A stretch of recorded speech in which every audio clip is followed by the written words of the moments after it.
to the Minister of Infrastructure and Transportation.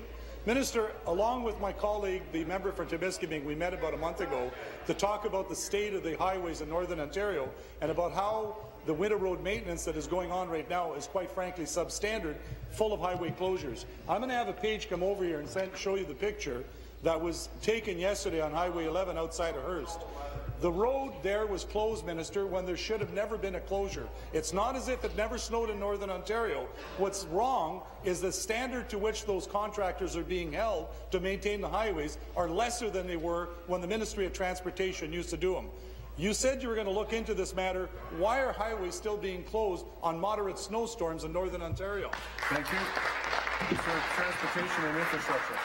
Thank you very much, Mr. Speaker. I'm quite happy to answer. I want to thank the member for the question, and I also want to thank both him and his colleague for working with us on this issue.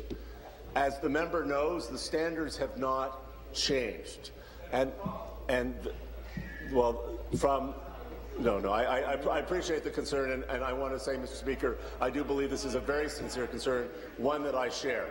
We are looking at ways, and I've taken the advice of the members opposite, on how we can improve those standards. We are working very closely on that right now. We were reviewing that with the regions. I will be up actually tomorrow, Mr. Speaker, meeting with mayors in Northwestern Ontario talking about this very issue. And I will continue in my supplementary to give a more full answer, Mr. Speaker. Thank you. Supplementary. Well, Minister, clearly this is showing that your privatization initiative isn't working.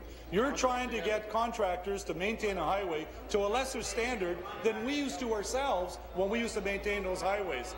It's not as if, as I said earlier, it doesn't snow in Northern Ontario. It's been snowing for centuries in Northern Ontario, and the difference is we used to be able to get the highways plowed.